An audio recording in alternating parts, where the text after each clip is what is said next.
రేపటి ఘట్టాన్ని స్వయంగా వీక్షించేందుకు అయోధ్యకు చేరుకుంటున్నారు వీఐపీలు. రాములోరి గుడిని ఇప్పటికే ముస్తాబు చేశారు. 125 కలశాలతో ఇవాళ గర్భగుడిని శుద్ధి చేశారు.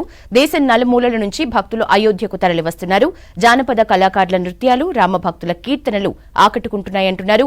రామనామ జపంతో అయోధ్య వీధులన్నీ మారుమోగుతున్నాయి.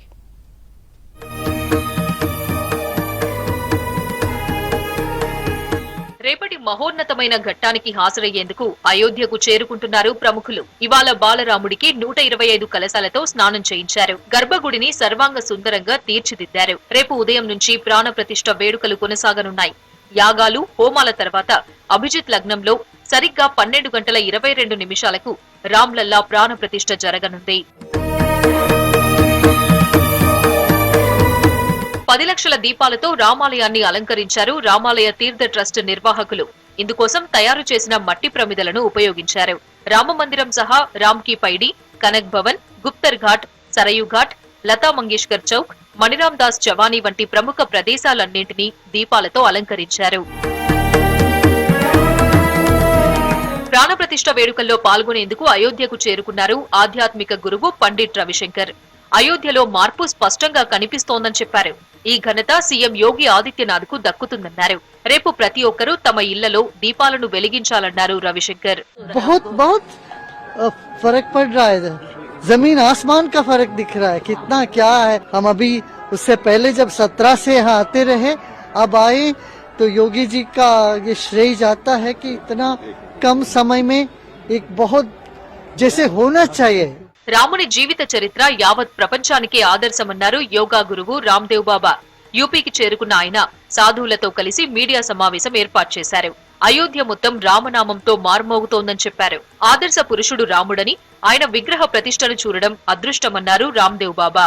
अयोध्या, काशी और मथुरा का जो मंदिर है, ये सब मंदिरों की प्राण है। ये बाकी अपने जो घर में मंदिर हैं वो उसके शाखाएं हो सकती हैं। और आज मैं ये इतना बड़ा सौभाग्य महापुरुषों के तप त्याग से हमें मिला, उन सब के प्रति कृतज्ञता व्यक्त करते हुए పలు ప్రాంతాల నుంచి ర్యాలీగా అయోధ్యకు చేరుకుంటున్నారు భక్తులు. బెంగళూరులో హిందూ జనజాగృతి సమితి, మార్వాడి సమాజ్, ఇతర హిందూ సంస్థలు భారీ ర్యాలీగా అయోధ్యకు చేరుకున్నారు. ఇటు పలువురు జానపద కళాకారుల ప్రదర్శన ఆకట్టుకుంటోంది. ప్రయాగ్రాజ్ నుంచి వచ్చిన మహిళా కళాకారుల నృత్యాలు పలువురిని కట్టిపడేశాయి. आज अगर वो ना होते तो शायद ये अयोध्या नगरी न सजी होती। वो है तो अयोध्या नगरी सजी, काशी भी सजा और मथुरा भी सजेगा। గౌరీశంకర్ మందిర్ నుంచి భారీ ర్యాలీగా అయోధ్యకు బయలుదేరారు భక్తులు. ప్రత్యేక కలశాలను మహిళలు తీసుకెళ్లారు. బాజా భజంత్రీలతో విగ్రహాలను ఊరేగింపుగా తీసుకెళ్లారు. ఇటు ఆజంగర్ నుంచి వచ్చిన కళాకారులు ఎయిర్పోర్ట్ లో సందడి చేశారు. ప్రత్యేక నృత్యాలతో అయోధ్యకు చేరుకున్నారు.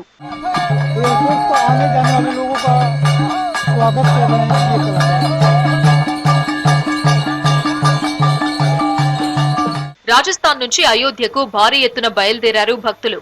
జైపూర్లోని మోతీనగర్ డుంగ్రీ గణేష్ ఆలయం నుంచి రాజా పార్క్ శ్రీరామ దేవాలయం వరకు నిర్వహించిన కలశ యాత్రలో మహిళలు పెద్ద సంఖ్యలో పాల్గొన్నారు. ఇటు బుందేల్ఖండ్ జానపద నృత్య కళాకారుల డాన్స్ ఆకట్టుకుంది. అయోధ్యకు చేరుకున్న కళాకారులు ఎయిర్పోర్ట్ ఎదుట ప్రదర్శన చేశారు.